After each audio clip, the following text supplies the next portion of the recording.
Battle of the Blades was great. We're going to see some of that later in the program, but equally brave to come on this program. So thanks for being with us. Thanks for having me. So Jessica Campbell has broken barriers in hockey. You will always be known for that. But above and beyond everything else, you're a hockey coach with a story that we think is tailor-made for After Hours. So it's great to have you on the show. We know that from your earliest memories in Rocanville, Saskatchewan, all you ever wanted to be was a hockey player, right? Mm-hmm. Absolutely. The dream was growing up with the boys to play in the NHL. That's all I saw, all I knew, and I loved it. It was the passion I had and passion we shared in our family. So then at the age of 5, you dreamed of becoming the next Campbell to wear the maple leaf to play internationally for Canada. Your hero, of course, Cassie Campbell, now Cassie Campbell-Pascall, was the first to do it as far as Campbells go. Cassie, a 2-time Olympic gold medalist, and you have a relationship with her. You are known as Little Sis, and she is known as Big Sis. Hey, Little Sis, it's Big Sis. Listen, I'm so proud of you. You deserve every opportunity. You've worked so hard for it. You're doing an amazing job. You're a great role model, a great ambassador. Anything you need, you know I'm always here. But keep up the great work, and we're all cheering for you. On another note, my friend Scott Oak is actually a really nice guy. So if you can, please give him some great answers tonight. All right? Have fun on the show. Cheers. Now, how about that for a start to the show? Oh, man. Gosh, you're full of surprises. Cass has been obviously a huge mentor. I looked up to her at such a young age. I'm glad I looked up to her as a player, but even more as a person. You know, when I actually finally got to meet her, and I always dreamt of following her path, you know, now especially even more. Mm-hmm. She's been someone that I can lean on for experience and confidence and just really a shoulder to lean on in this journey coming into this coaching space.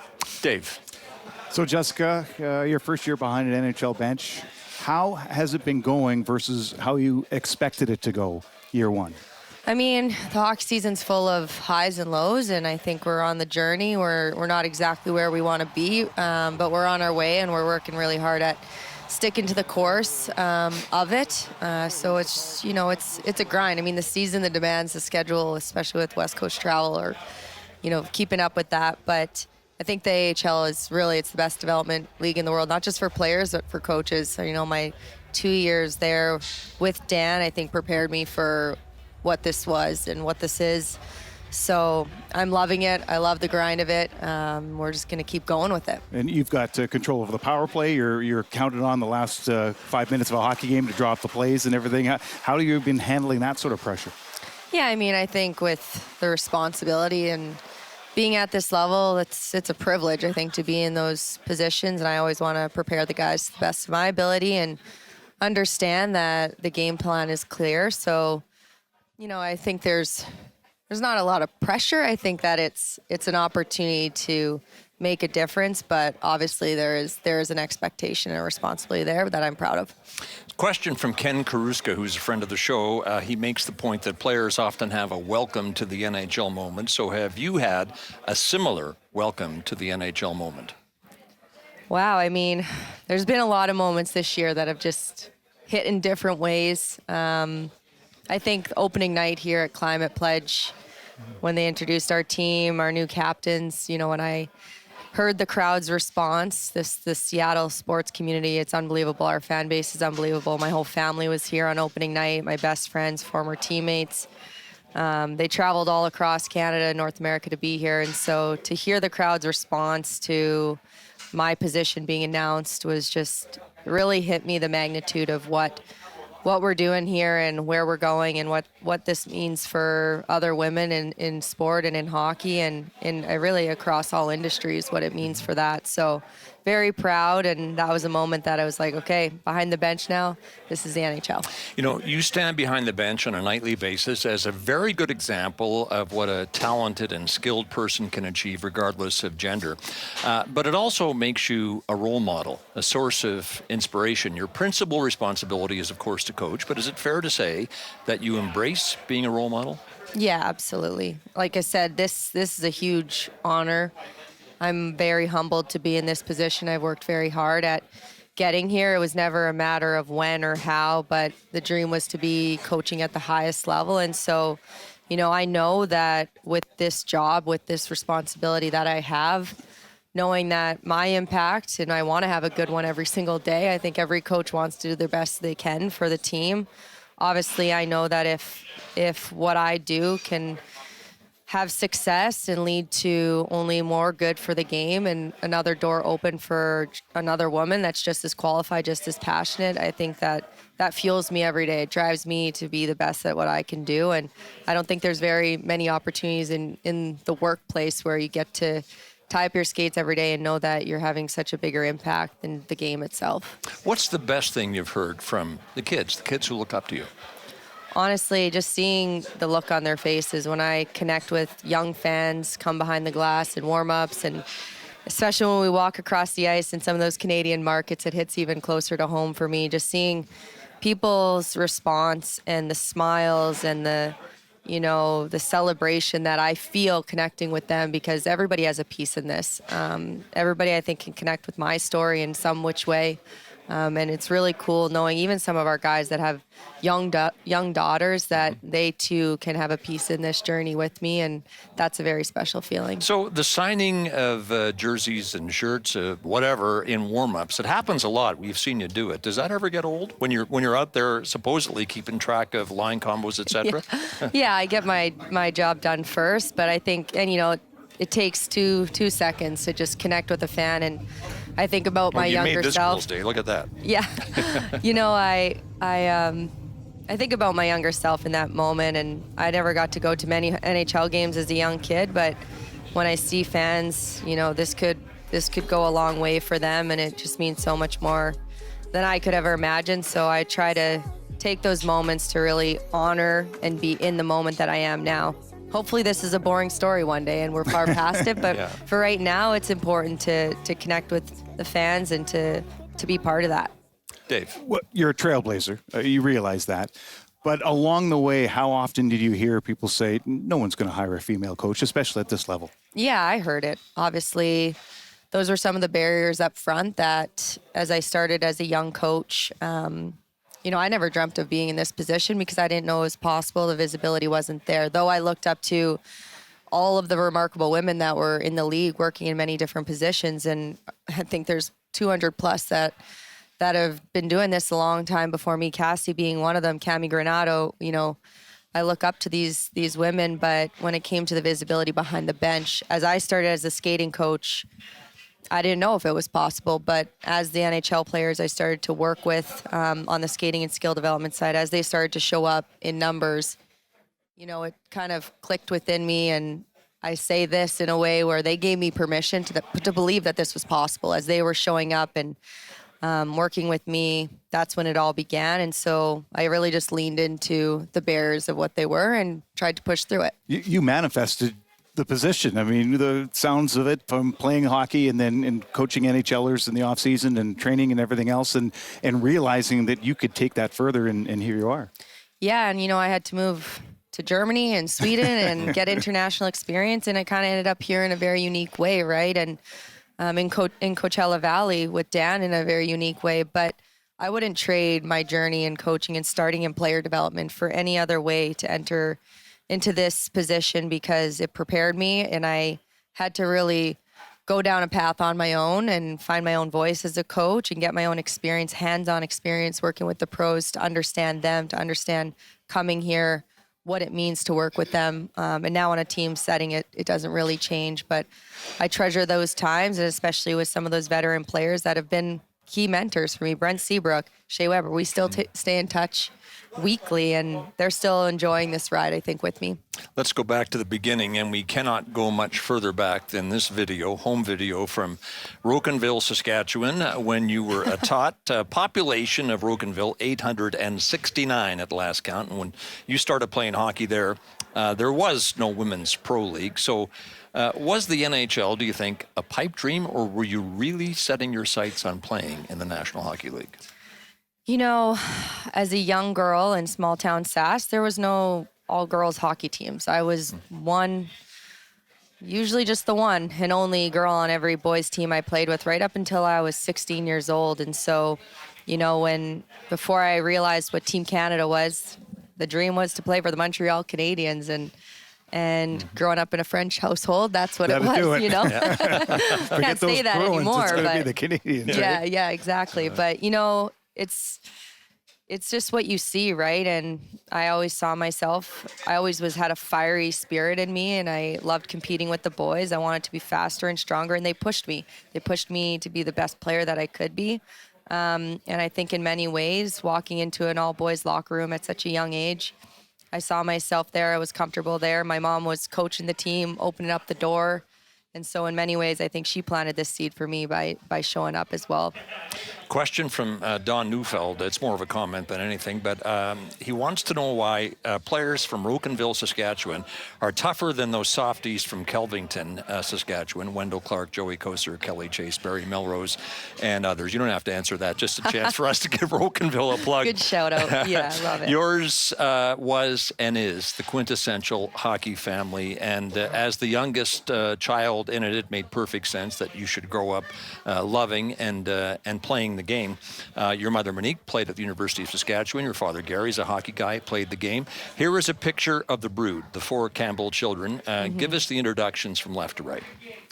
Well, you know, I'm sitting on the lap of my oldest brother, Josh. He was 18 years old. We lost him far too soon when he was playing junior hockey. My sister's on my next brother's lap, but just a hockey family. Christmas, you know, it's a special moment. I look back on that. Gina would go on to play at the University of Regina, Dion at the University of New Brunswick, and had a couple of pro stops. And then we come to Josh, who had pro and NHL ambitions. When you were 10, the family moved from Rokenville to Melville to be closer to him because he was playing for the Yorkton Terriers. And as you mentioned, tragedy. At the age of 18, he was killed in a car crash. You frequently say Josh is the reason you are in the NHL. Why? Yeah, he's with me every day. I know that for sure. It's hard to put words, I think, when you get to live out somebody else's dream. And I think that for me, obviously at such a young age, you know, you don't always understand the magnitude of a loss of a family member. And I was such a young kid, and really is where I connected with my brother Josh was in hockey, and our whole family loved the game. And I think that's where we kind of healed and mourned through it, leaning in hockey communities and teammates. But to know now, and I just know my family, and I know Josh is so proud, as this was his dream to play in the NHL. And I feel like in many ways I get to have the greatest job and privilege in the world to carry the torch for him, and to get to do what I love every day, and to know that his spirit is with me, especially when times get tough. Like, that's the strength that I think loss teaches you, and the perseverance through those times. It's prepared me as a coach, but honoring him every day by just lacing up my skates and trying to live in the moment. And even after a loss, you know, this is a fun journey, and coaching is an incredible thing. And every time I connect with one of our guys, I know it's for a greater purpose than myself. You know, as you say, as a kid, you played with the boys. No different rules for you, and you distinguished yourself as a real talent. And then we get to Melville. You'd have been about 15 or 16 when Briar Stewart of the CBC filed this report. For the first time, Saskatchewan has a midget AAA league for girls. The Prairie Fire are one of 7 teams. They travel across the province and play up to 30 games. It's another sign of just how much women's hockey has grown. This league is going to give the girls something to strive for and to be inspired. Monique's 2 daughters grew up playing on boys' teams, and they're thrilled to show off their stuff in this league. Oh, guys, hockey's so fast and rough, and girls is just slow. But I think it's getting a lot better since the midget AAA league has started, because lots of people are seeing like as a big jump, and that girls are really being fast now and stuff. As her team and the league take flight, Monique believes the next generation of girls will be inspired to pick up a hockey stick. Briar Stewart, CBC News, Melville. Well, the team coached by your mother, Monique. What kind of an example did she give you as to what was possible? Yeah, I look up to my mom in many ways. She's a teacher. She's a coach by background. She showed up for us. It was such a, as a young kid, and I think athlete, you don't always have hockey parents, but I grew up in a hockey household where both my parents understood it, and she pushed us hard. She always pushed us when she knew we loved it, not to an extreme, and she just challenged us always to, and you can see it, she understood what we were trying to do, and we were trying to grow the game, and we were trying to create a better and higher product of girls hockey. And so I remember sitting at our kitchen table, and we drew up that logo, my sister and I, and we took it to Yorkton McDonald's with her, and we talked to the CEO, and we tried to get sponsorship dollars. She was just part of growing the game. And so I think in many ways modeled for me what it would take, and that it would maybe take a different journey, or you'd have to sacrifice in many different ways to break through things. But she always showed up. She showed up for the girls. She showed up for my boys' teams. And yeah, she still is our biggest supporter. And then you would realize the dream of wearing the maple leaf, Dave. Yeah, tell us about captaining the U18 team, and was it a surprise that you would be chosen leader, and then what that put upon you as a player for your team? As a player, I was always someone who tried to connect with all my teammates, obviously international and Team Canada specifically, you all come together from across the country, and I was the only Saskatchewan-born player on that team. And so I was I was so grateful, and I was honored to be named captain on a team where I was the only one from Saskatchewan. But after my first year with the team, we came up short. We won silver, and then the next year we were in the U.S., and it's just obviously the rivalry fueled it, and we wanted to get back to what we deserved the first year. So just super proud of that group. But it's interesting. You don't remember the medals you win along the way, but I can remember every single teammate that stood next to me winning that championship, and in the dog pile at the end of it. All of it was a blur leading up to that overtime winner, but those memories are so very clear and vivid to me. There was also silver at the 2015 Worlds, 4 years then at Cornell, 3 years with the Calgary Inferno, the Canadian Women's Hockey League. And through all of this, we are given to understand that the edge in your game came from your skating. Megan Mickelson, with whom you won the Clarkson Cup in 2016, tells us that you were so fast that at some points your feet could not keep up with your speed. Were you simply a gifted skater, or did you work at it? I worked at it, but it did come naturally, and partly give this credit to small town Saskatchewan and Elkhorn, Manitoba. My parents would drive us through snowstorms to take us to public skating and open ice, and that's just where we love to be. We love to play, we love to skate, play tag, play shinny. We were always on the ice, ponds, outdoor rinks, it didn't matter. I was skating every day of the week with my siblings and trying to keep up with my brothers and my sister. So I loved it. But there was some natural ability there. And then I worked at it. Some of the best skating coaches throughout my career I was supported by, but yeah, it definitely helped separate me. Megan, by the way, I should point out, currently does the analysis on Flames Yes. radio broadcast, does a great job. In 2020, you opened JC Power Skating in Kelowna. It was around COVID, and a lot of NHL players were isolating and looking for ice, so it wasn't long before you were running full-scale practices with 18 or 20 NHLers on the ice, guys like Brent Seabrook, Joel Edmondson, Luke Shen. How could you not be thinking back then, I could be more than a power skating coach? That's actually when it shifted for me. And in many ways, that was the kind of the turn of, okay, I started on running small pods, 2 to 4 guys, focusing on skating and skills work. And then when the restrictions lifted and they allowed for groups of 20 to get back on the ice, Luke actually called me. He's like, hey, guys are loving the skates. Can you just come coach the group of 20 of us? And I remember I was a forward.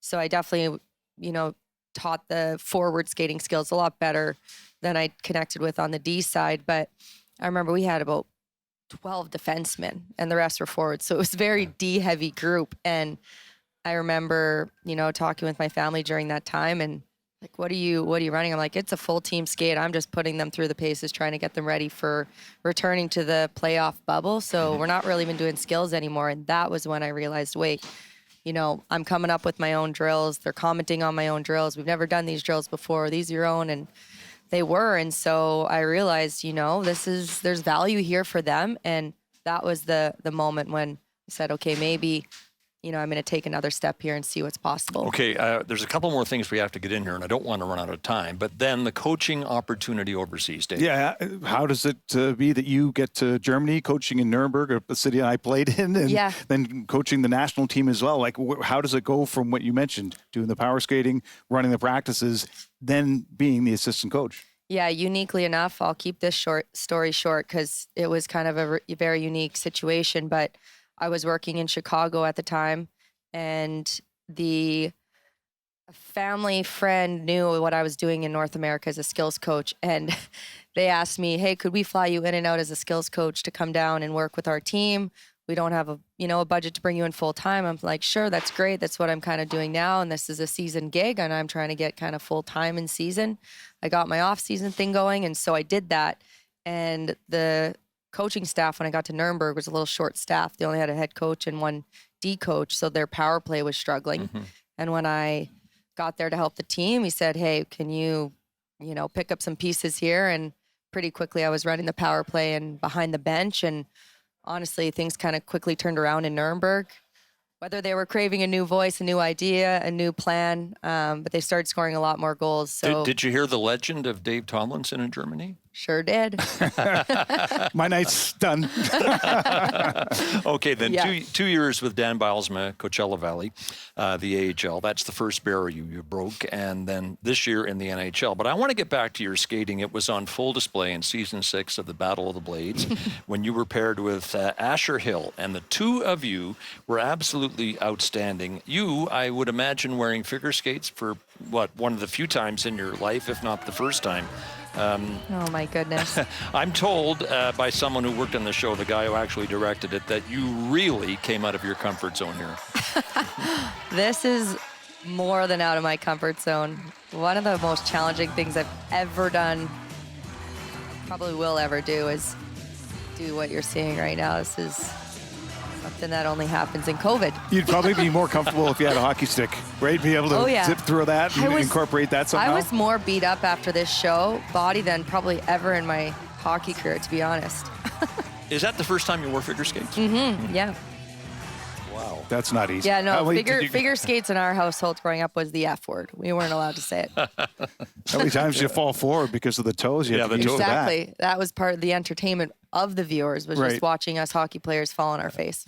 You finished second, as it turned out, to Megan Duhamel and Wojtek Wolski. Mm-hmm. But even better, though, your charity of choice, Do It for Darren. Yes. I've been a long supporter. Youth mental health impacted my life, and I lost a friend to suicide, a former teammate and best friend and family friend. So it meant a lot for me to be able to get to skate for DIFD. I played hockey with Morgan Richardson, became close with the Richardson family at Cornell. So that was huge. I think we raised quite a bit of money through the show, and that's what it was all about. Yeah, Do It for Darren is in memory of Luke and Stephanie Richardson's daughter, Darren. DIFD encourages young people to speak openly about mental illness and seek help if they need it. As we have said, you broke a barrier in the NHL, but you're not the only woman in a position of great responsibility with the Seattle Kraken. What does this list say about how progressive the Kraken organization is? It's remarkable. I've felt so supported from the first day I started working for the Kraken with the Firebirds, and I was so excited to know that, this is an organization that values diversity of perspective and the wealth of knowledge that comes by having different voices at the table. And you see it right from the top with our owner, Samantha and Alex Mandrecki, and we have Namita in analytics and Kaylin Parker in player development, Fiona McKenna. These are players I played against in the Ivy Leagues. It's just so remarkable to know that I'm just working in my piece behind the bench, but there's so many other women that are doing huge things and making a huge impact within our organization, but again, across the league. So this is a special place to be. I'm proud to be a Kraken, and so it's exactly where I want to be. So we've come all this way in this program tonight without talking about the NHL Coaching Association's program to create more opportunities for women and people of color. How has the program benefited you? The program has been, I think, a huge asset to just network and meet people that you wouldn't traditionally meet, as in coaches and other coaches who are there to help and teach and grow the game. For me specifically, I had, a couple moments throughout the networking, the breakout, rooms where we could connect with other coaches. I could ask them questions, just get their perspective. And it was good for me. But I think that it's just been a really great place for everybody to learn. And when you bring a lot of coaches together, you realize how much they love to talk about hockey, and they're not afraid to share their ideas, their experiences. And so I think that it's going to continue to open up more opportunities for others. Last question comes from Abba Oil. Seattle has so many craft beers that are amazing, but don't you just miss a nice warm Saskatchewan Pilsner? Proud Saskatchewan Pilsner. All right, Jessica, thanks for being with us. Really appreciate your time. Thank you. Thanks, guys. Thank you. Jessica Campbell, Seattle Kraken coach and trailblazer, was our guest on After Hours.